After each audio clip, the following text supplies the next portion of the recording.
Today I easily should have shot double digits, easily. I was throwing the disc so well, putting great, but missed a circle 1 putt on 2, and then just had a couple fairway mistakes just because I haven't played the course enough to know what to do.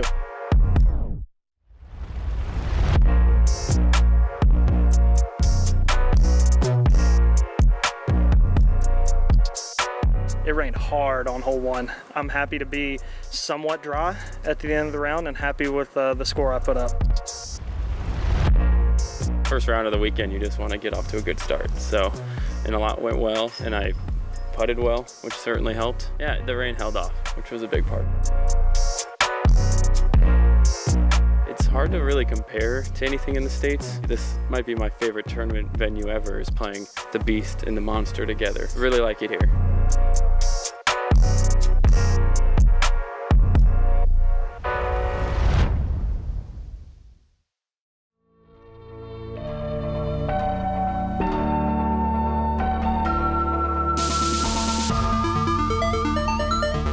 Hello and welcome to round 2 coverage from the 2024 European Open presented by Discmania.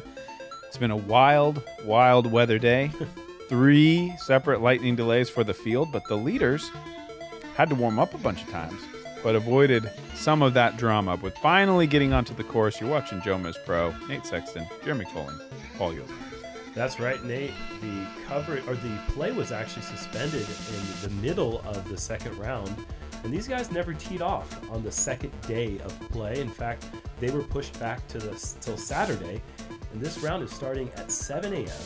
There will be a break in between, and these guys are going to play once again together. This lead card is going to stay the same for both the second and third round, and all the cards on the entire tournament are going to be repeating who you played with in the second round and third round together. And you have to do it that way because you have this 7 a.m. shotgun start for the entire field. If you were to play very poorly, you could be in a weird situation where you came from lead card and now your tee time is 30 minutes on another course, and it's in like an hour.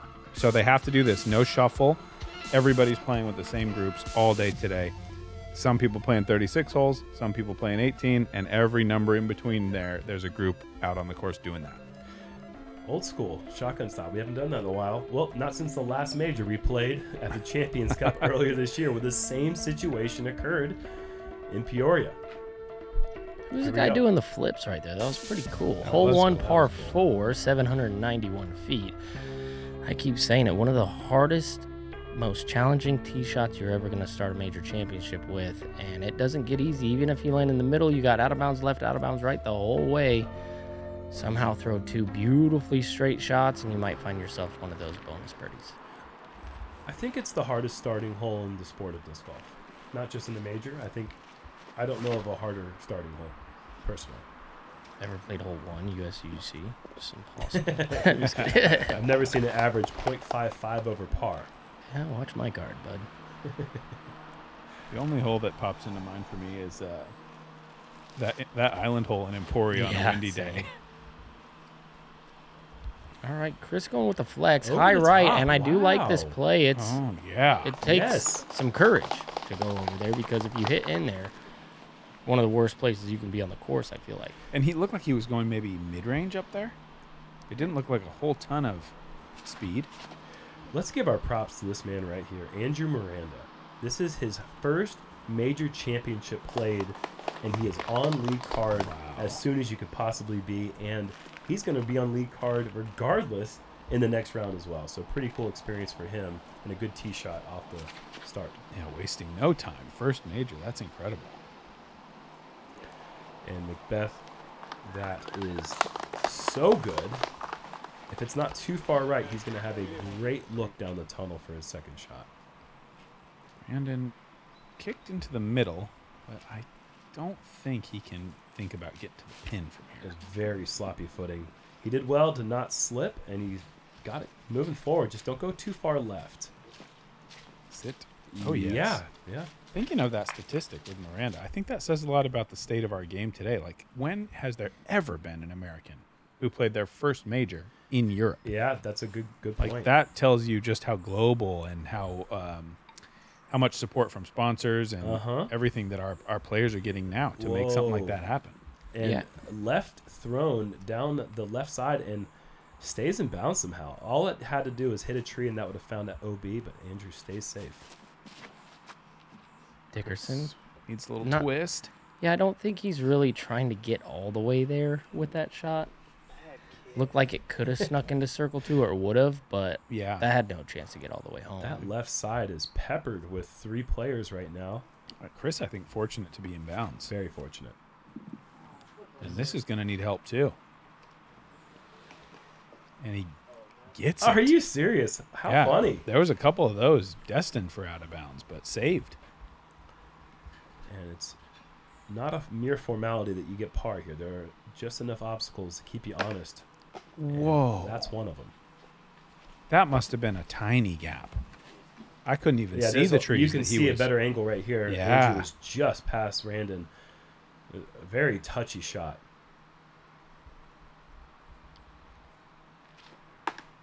And you can see the troubles that these trees are providing right now.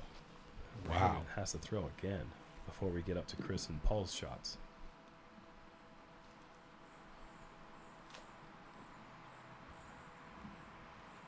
That's a good shot right there. And you're going to notice that there is no applause. There are no spectators for the morning round.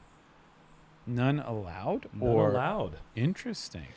And I think that's just because they had to take all the equipment over to the Beast for the afternoon, and they didn't want to have to do that between rounds to cater to the FPO field, who is now teeing off in a couple hours over at the Beast. Sure. Some of them teeing off probably momentarily. Yeah, like the later or the earlier groups.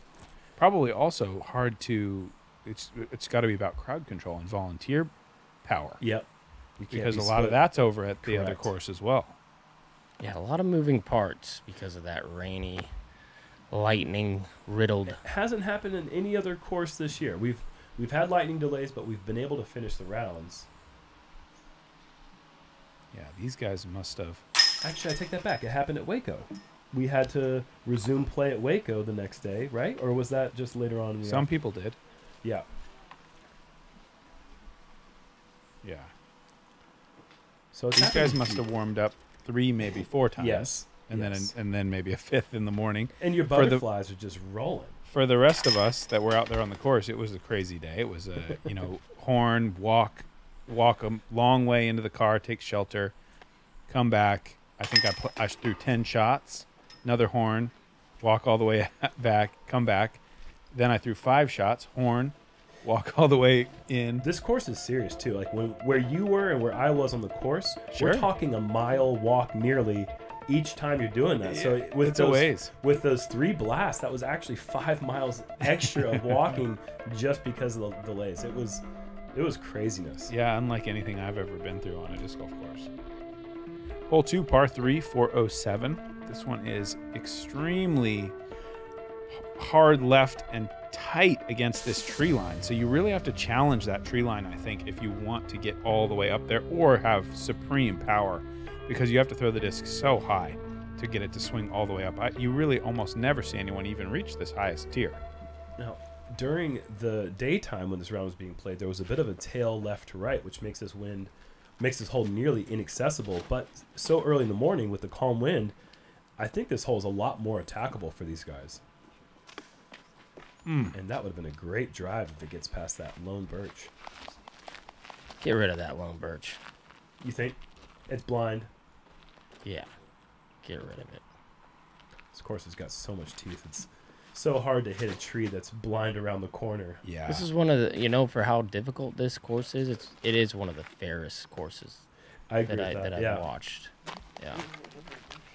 Yeah, there's not very many fairway trees. If you put your disc in a spot, you're going to have a 20 to 30 foot wide tunnel to hit. Exactly, yeah. There are hard courses where you like getting your butt kicked and you can take responsibility. And sometimes there's hard courses that you don't necessarily like getting your butt kicked because you think you threw some great shots and you hit some trees in the fairway and it kicked you into the rough. This one is the former, not the latter. Well, yeah, and here, even if you throw a bunch of great shots, sometimes birdie will get away from you just because the hole is that hard. Yes. Not because there's stuff in the way kicking you. It's like you throw a great shot, And then the ground play isn't what you think, and it's like makes for awkward angles. I would say more fair than Northwood Gold. This agree. course, it's got a little more polish to it, I think. Not that Northwood isn't fantastic and on its way there. Well, it doesn't have grassy fairways, so Yeah, that's true. But I think they're working on that. yeah. Pretty typical drives here, not quite getting onto the second or first shelf. Randon Latta trying to swing one in and just a bit wide. Almost got it. This was a nice drive here. Yuli, what do you know about Andrew Miranda? I know a little bit. I played with him actually at the OTB Open, That's smooth. and What I a was good very putt. impressed. He was a good putter. He could throw it both sidearm, backhand, plenty of power with both. Fun kid too, like Yeah. calm, cool the whole time I played with him. Awesome. When it was bad, when it was good. Definitely has the demeanor for a major championship. And you just, you hit it on the head there. Every time I've seen Andrew out there practicing, it just looks like he's just got a big smile on his face. Seems like a great character. Young kid too. Do you know how old he is? I think he's 19, Okay. and he might be younger than that. That might have been.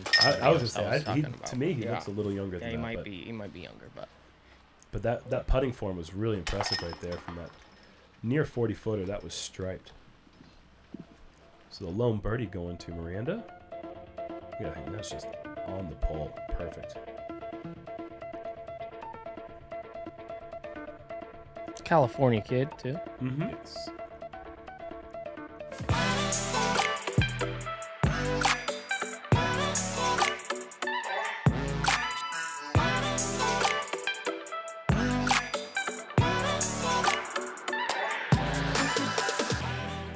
Carries that demeanor with him. He's like the kind of guy that I can spot and say, that guy's definitely from California. I don't know what it is about him. Definitely a California kid. This is one of my favorite holes on the course. Just really simple. This is a classic hole. It's a par 3, 387. Just a slight bend the whole way into this little green surrounded by these big trees. If you hit the exact line, you're going to get rewarded. This hole's good. I like this one also because it appears like kind of friendly. But if you get off the fairway, go ahead and take a bogey. Look at this line right here, guys. Oh, wow. yes. Wee. Oh, wow. That's the best I've seen. That was picture perfect from Andrew Miranda. Look at that. Hyzer release, perfect trust, just knows the disc. Oh, man. Man, yeah, you wouldn't change anything about that. No.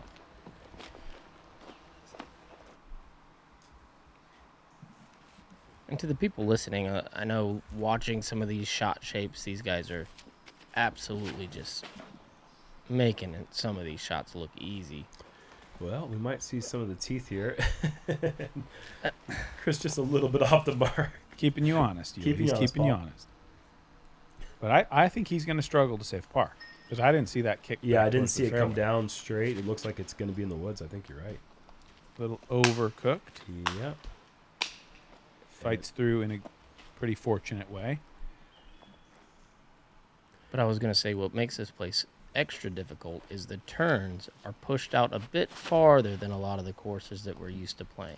And so, like, the bend isn't your typical bend at the end. It's about 40 feet farther, which makes it super difficult when you have discs that are beating your typical shot shaping. That is a typical classic UC Maresma hole design character. Forces you into a distance driver when Yep. you'd rather be throwing a fairway. That's absolutely it. He totally subscribes to the driver off the tee mentality, but still creating technical lines. Right, but they're at distances that are awkward turns. Yeah, you know, totally. and they're, I don't know. I just Makes I you feel think, like makes you explore your bag.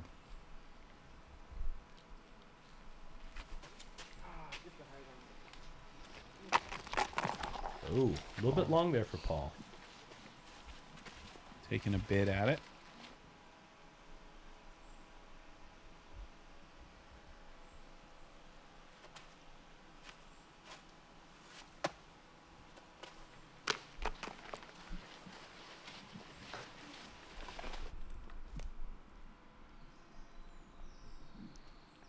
Talked a lot about Andrew and how big of a moment this is for him, but you can't look past Randon either. A major lead card entering the day with a share of the lead. That's big as well for another young player. He's had a little bit more success on tour than Andrew. He's just been out there maybe a little bit longer. Well, and he I think had his first lead card appearance on an elite or major earlier this season with Calvin, and he's done it a few times this year where he's been on that lead card, but this is his first lead card appearance on a major. So now he's really showing that the stage isn't the issue. The guy can bring it anywhere.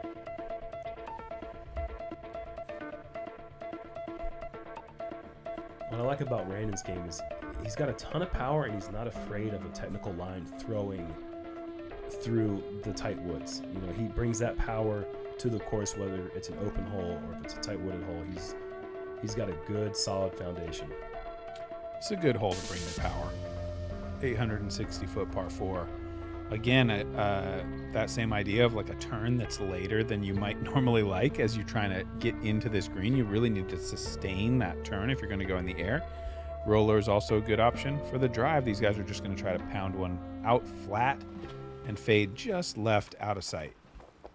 Yeah, maybe we'll get a nice little look at what Andrew has in the tank as far as power. Yeah, just a little smooth move right there. Watch it flip up. Is this going to get around those pines? I think it might be early. Yeah, I think, and it's actually nice because he's left enough where those trees I don't think are going to be in the way for him to throw a clean second shot.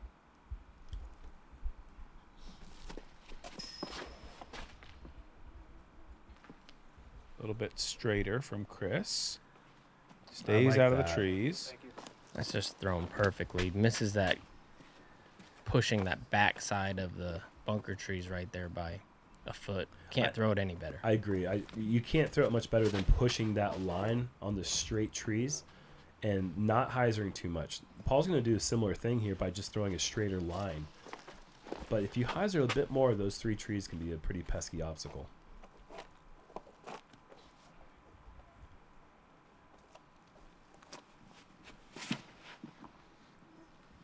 Looks like Randon's even trying to go over that corner. Randon is a powerful thrower. Yes, he is. Look at that.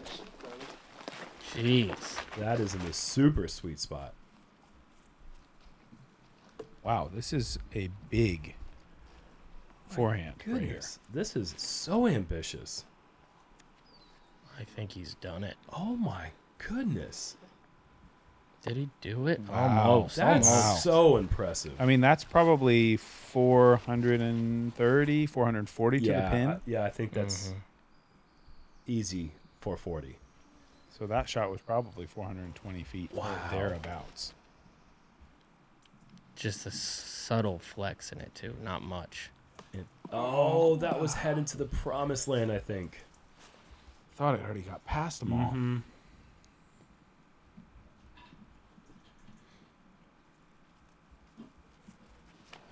We might see roller. I think this is the area where you would want to lay one down. This is overcooked, though. Don't go too far. Ooh. Dangerous. You get such wide fairways to work with, but as soon as you get off, you are having to find something deep within. Pull out your scramble game because it's going to be messy.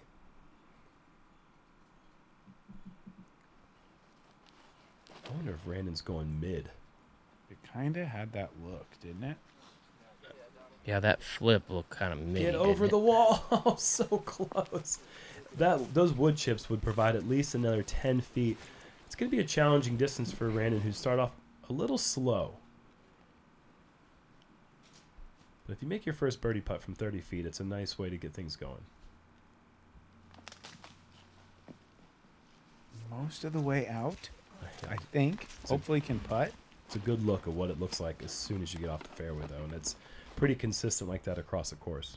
Yeah, those 30-footers that started kind of that love-hate relationship. You love when you make them, but when you don't want to ever be there.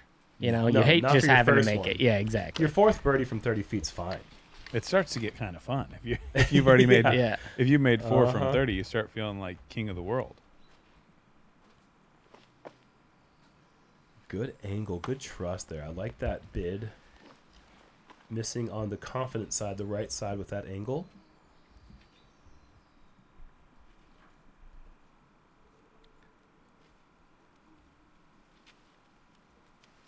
And McBeth's first birdie. been a lot of talk about McBeth's game over the last couple of years, and that's the thing that I've noticed the most is those used to be on lock. The 45-footers, the 40-footers at the big tournaments, they used to be on lock. Like, he would make it seemed like he didn't really miss a lot of them. Randon misses that one left side, but this tournament I've seen him make a few really nice 40, 45-footers. And they weren't stressful looking, you know? They look like just kind of business as usual. Like he expected it to go in, of course. Exactly, and that's what I want to see from him, because when he's got the confidence with the putter, he runs everything. He had a great finish last weekend in Norway, bringing some confidence into this event. He is still in search of his first elite or major victory in 2024. He's got a 13-year streak going into the season. Hasn't won one yet, but he's in good position this week so far. There's another little storyline I've been wanting to bring up about the career PDGA cash lead. Ricky Wysocki's been charging hard these last couple seasons. He has. And after his win in Norway, it's a matter of about $1,500. That's $500. I think. Really? I think it's in 500, that neighborhood. like $60-something. It's something like that. Almost an inconsequential amount different. Between Paul, who is still number one and has been number one for years. But we're watching that, because if Rick finishes ahead of Paul at this tournament, more than likely he'll be, for the time being anyway, the new all-time cash leader in Professional Disc Golf Association play. Pretty cool thing. Pretty incredible. Two guys who have had such a storied rivalry for the last decade. What is he trying to do here, Jerm? He's trying to flex it out left. You get a lot of space left to really put a lot of break on your driver to just beat this corner with the forehand, and McBeth has proven that his forehand, it looks so easy, and he's getting great distance and accuracy from it. The thing I like about the shot he just threw is how high it is. Yeah. There's an OB line deep.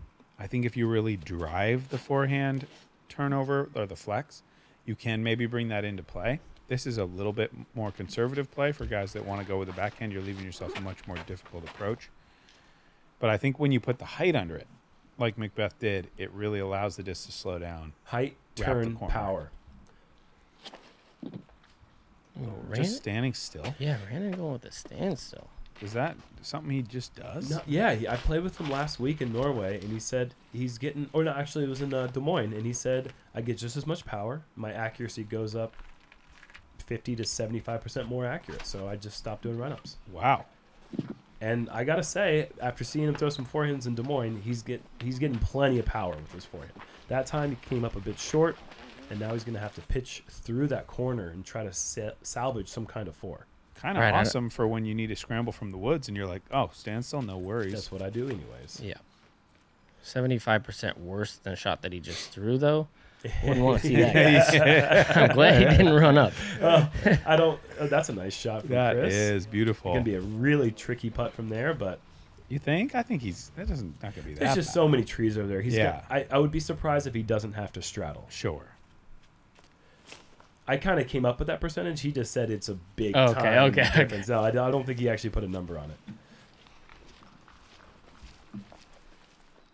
But he said it's significant. It looks like he has a significant size gap here to try to pitch a hyzer through. And again, just don't want to do too much with this. He might not have done enough, though. That's a brutal little branch to catch, though. Yes. Caught it late. Hopefully he got out to the short grass. And something I've noticed about the Finland foliage is the last limb is the heaviest limb you've ever seen in your life. I mean, they have been some brutal iron leaves. I'll say that. Just up onto the green for Paul. Leave himself 25 feet or so. Oh, man, this is annoying. Brutal. Okay, so he straddles out to the right. Yeah, he's bringing that standstill prowess to bear right here. Yeah, that's 3 in a row after this one. Because that's not an insignificant amount of distance he's trying to get there. And yeah, he doesn't have enough, unfortunately. Looks like bogey best case scenario coming up for Randon. Got to get this one close.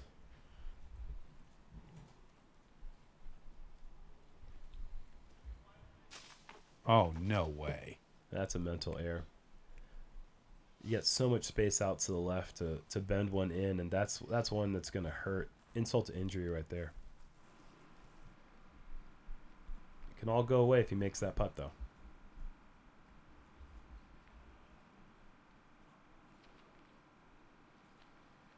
You gotta love giving them bids from that distance. Good height, just a bit left.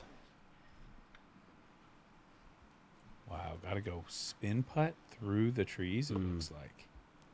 That is not Randon's forte. Good effort, but it's gonna be a double with no OBs for Randon. It's a tough pill to swallow. Yeah, that's kind of this course, though. If you get off into the thick stuff, it doesn't want to let you out. And McBeth capitalizes on the little skip over the railroad tide, and he makes another putt from outside the circle. And that's 2 in a row now for the Beast at the See, Monster. that one looked a little nervy. Like, that's what I feel like I've been used to seeing this. We got to give Jerm new. This is way harder putt than I expected. Oh, let's go, Chris. That is a horse letter right there. That was cool. Yeah, I love that. Oh, that is a subtle flex.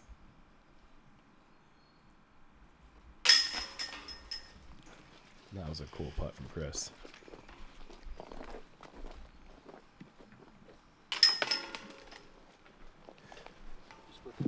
Three over now for Randon. He's got to dig deep at this point. Yep, but 4 under for the tournament. That's still really good. Yeah. 2 under on this course. You're kind of okay. Oh. Yeah, oh yeah. During our practice round, Nate and I both shot 2 under, and we both walked off saying, I'd take it. Yeah. Well, where do I sign? Yeah, where do I sign for 2 under, 2 under? Anybody want to play some video game disc golf? That's exactly what hole 6 That's is. what hole 6 looks like to me. Just the incredible construction here. Diabolical, really. As it's so steep, it's difficult to even lay up from certain angles. Anything that hits that hillside tends to roll. See how Ricky tackles it. Looks like he's got the forehand queued up. Wonder what kind of speed for his disc. There's a nice shelf on that left side of the green. Oh, this looks good. If it has the length. That is what the doctor ordered. That's awesome. Yeah, I feel like this is an obvious sidearm hole. That you know, this just little because of flat that space. just because of that shelf. So hard to land something drifting from right to left on that space. I've seen a lot of backhand spike hyzers, and they've all hit that right side hill, and you're going to need video game physics if you're going to want that to stick. I wonder if they're trying to spike left of the basket, because I haven't seen one do that effectively yet. That looked pretty good. Yeah, was a that's good great. Mm-hmm. I mean, you throw a putter perfectly straight like that. Obviously, that's going to work. But But that's it's still not nearly as good as Rick's. You can see it there. Yeah. That's a putt of significance. You know, that's way up above his head. All right, so Chris going spike hyzer. Can he get it left of the basket? Yes, he can. And that... Was it Gannon Burr that did that round 1? He spiked on that little flat shelf and then skipped and rolled. So I don't even know if the backhand spike hyzer is even receiving on the green right now. Uh-oh. Stay out of the trees. Yeah, I'd That's say that enough. counts as staying out of the trees. That makes a big difference. Now I can just stick a foot in there and putt something up for a layup.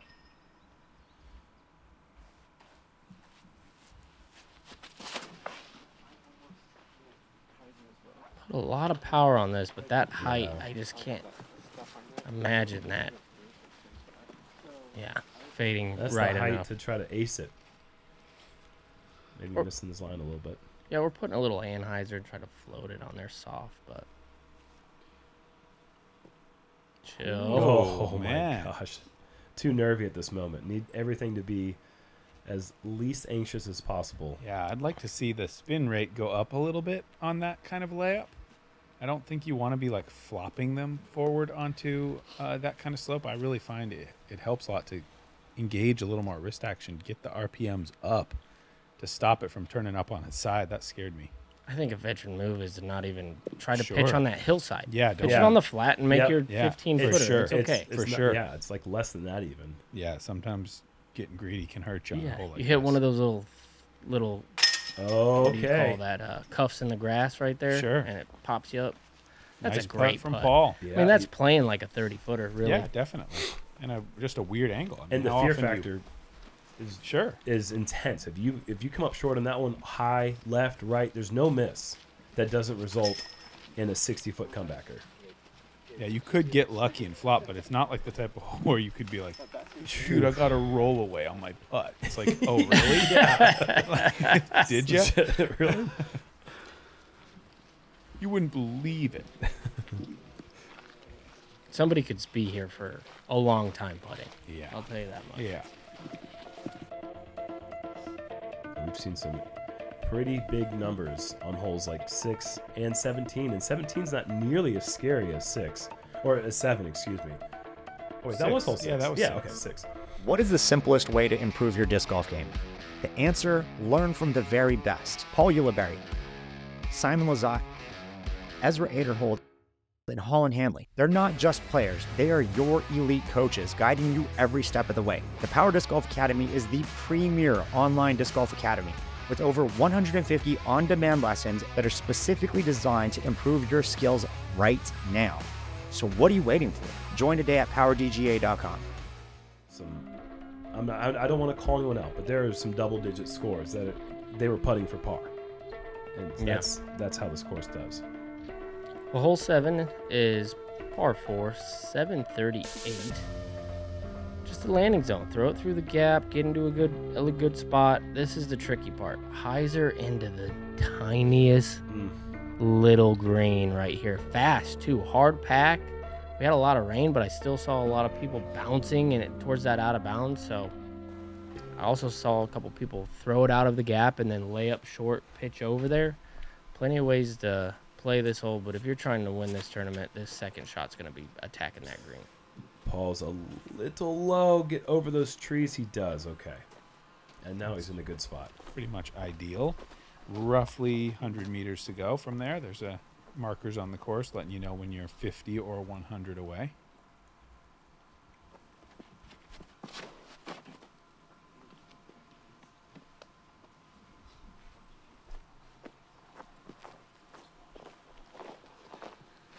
Same area code.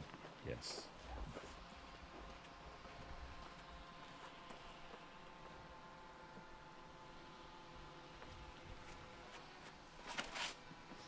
Lots of height. I like this one.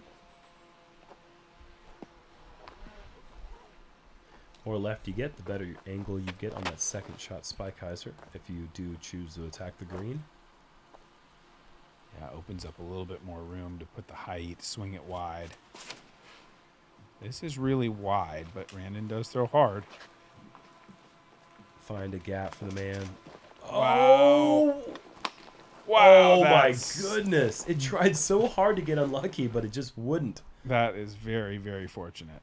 I don't know if he's going to be able to attack the green from there, but he can count his lucky stars that he is not out of bounds, because that would have been really far back. Yeah, and you can't see anything. Like the place you go out of bounds when you throw a wide one like that, it's terrible. That might be out of bounds right there. Yeah, that was I just fear the worst too there for Chris. too high Yeah. with too much left fade on it. Bit too conservative there for Chris. That's a good shot if you're really just trying to park the hole with like a stall shot. Is this a mid? I don't like that. I don't like. I a don't mid. either. It's too glidey. It's so good. It's See, but I would love to do that. Yeah. Like if that's the angle to where if it comes in, it's not like bouncing. Yeah, sure. Yep. But that McBeth is takes such a a long time Yes. to grow that skill. I feel like this is what you're Yep. typically seeing is more of a spike angle, and they bounce. They bounce straight out of bounds. Not only is that just high IQ, but the skill level to Right. execute it is just, it's like a McBeth thing that not many other players Look can at do. this Wow. What So a lunatic. Can this get over? Give the man something here. Nice. Okay. Awesome. Yeah, I've always said mid's the play on the second shot, but it's just showing it again here. Clearly. You're so right though, Jerm. We all think like, oh yeah, land it soft, Yeah. How can you? and do then that? you get in the tournament and you're like, I'm gonna Most push this one overstable is straight in. high and hard with as much Yeah, spin as yeah, possible. yeah. Exactly. I'm trying to tombstone if I can. It'd be so nice if you could, though. Randon on the board from 31 feet. Call it 9.5 meters. I got one tombstone on the screen. Nice. I mean, you let's gotta not find the right spot. just go right past the fact that that's like an insane It birdie is from crazy. where he was. Yes. It is crazy. Yes. Like straight over the Yes. trees, can't see him, over the OB. And needed it in a bad way. Unbelievable. And Miranda from OB. Good Wow. par save. That's gutsy. Really gutsy. A miss there right side, and you're going to lose your main putter. That's just the way it goes.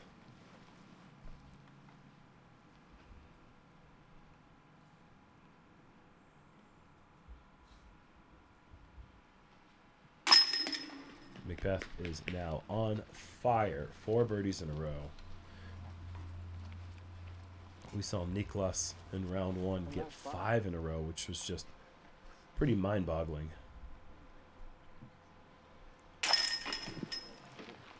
The course just, it changes up the shots.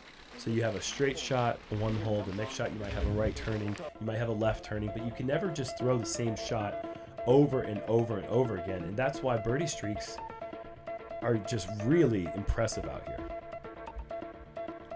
A good angle there from Randon Latta's second shot. That was so cool. So aggressive. Paid off. One of the signature holes here at the Monster, hole 8, par 3, 387 feet down the hallway. Fantastic combination, in my opinion, of distance and fairway width, to where it's very, very fair, but also very difficult. If you do take a kick on the side, good luck. You're bringing bogey into play for sure if you hit a tree here.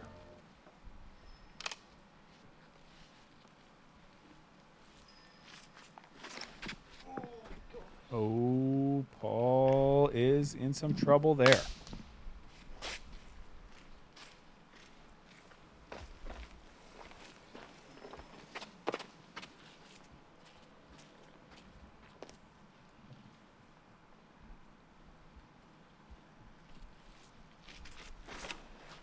So much hyzer. Look at this thing breaking back to the right. Going. What a shot from Randon. Oh, slow down. Wow. There are designated relief areas that you can see denoted by blue stakes on that left side. If it goes in those areas, the player gets to play it as if it were OB without taking a stroke penalty. And on this hole, that's a change from round 1 to round 2. A good change made Correct. by the event Yes, staff it was to a make good sure change. that was a free relief. There were some lost discs in those casual areas, and just because it's in casual water, you still have to find your disc when it's in play. Oh, wow. Well, that's the most crisp shot it you've ever is. seen in your life. It absolutely is. Like, the gap could be 1/4 as big. Like, how close does this ever get to a tree? Well, It doesn't need any space. Right 4 there, feet. it's about 20 feet. I mean, it's just... Maybe. Oh, 4. yeah, okay. Yeah, That one at the very end. But I think he kept it in a tighter little twist Oh, that was than beautiful. almost anybody I've seen. Oh, boy. Yeah, he's going to need some scramble magic right here, and it looks like he may have found something. Whoa. Yeah, beautiful. See, you just want to land it soft. Totally. Nice distance on that. That's a weapon.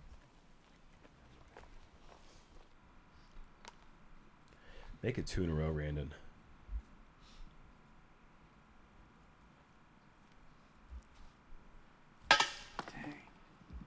There's like a little part of me that says if you can throw it outside the circle long on this hole, they should just give you a bird. Like if you You navigated kept that it down the tunnel, tunnel. Yeah. if it didn't get lucky and you kept it in the middle and you got outside the circle deep, like, job done. Come on.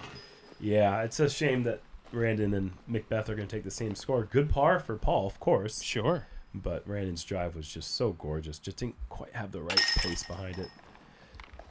Dickerson, however, perfect pace, perfect line, birdie for him. Yeah, Dickerson's like, well, what about mine? Yeah, There's a way to do it kind of where you Yeah. don't where go it's like, 45 yeah. past. no, yeah, he did it. He threw it beautifully. And obviously, you know, speed control is super important. I don't actually think Yes, of you course. deserve a birdie unless you cash it in, but there's something to be said about, like, wow, you kept it in there. That's beautiful. You don't really worry about going long here. At least I don't. Randon probably does. Man, just talking about how these holes change angles, and then you have a hole like 9, which is just unlike anything else you're really going to see on the Disc Golf Pro Tour. Just a huge towering left to right, has to be moving right the entire way, in at 433 feet, so you can't get there with a mid unless you have tons of power, so it's more than likely a beat up fairway driver. It's just a daunting task to even try to get aggressive on this hole. It looks pretty midi-like. Chris has got it like that. Looks a a little too inside. tight. Yeah, just a bit. But it fights through. A good result in the end.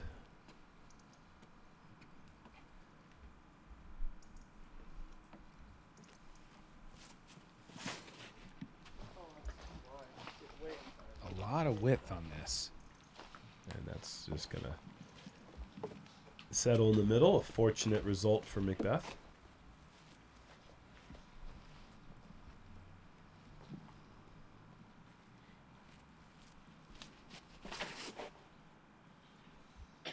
I like the tilt on it. Just too much turn. You'll take C2. You'll sign up for C2 any day of the week. Just a look at the birdie is impressive feat.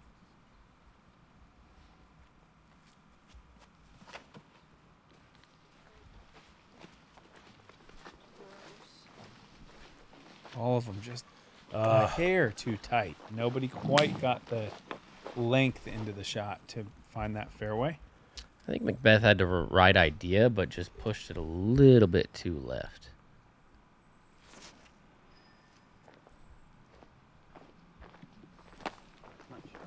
Nice recovery shot. Should be easy par.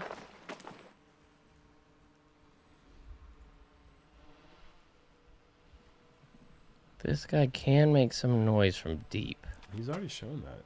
He's got a good looking putt from back there. Man, another great bid.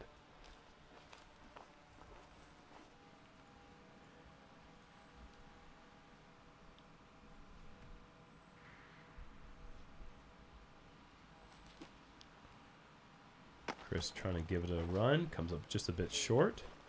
See what Randon's left with.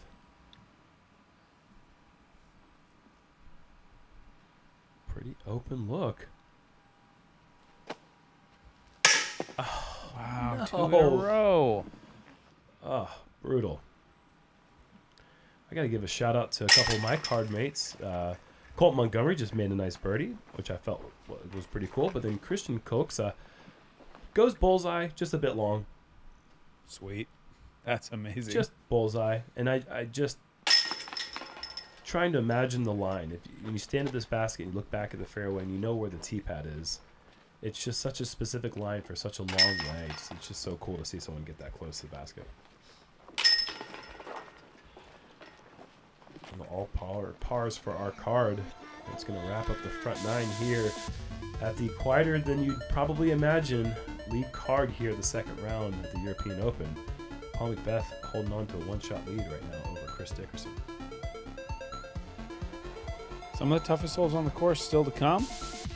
Again, these guys kind of battling through a weird situation without the fans. The mosquitoes are out in force, so it's not like nobody's noticing the fact that they're out there. Rain down, the wind down, the mosquitoes are up. Yeah, but yeah, come back and join us. We're going to be right back with the back 9 of round 2 at the European Open.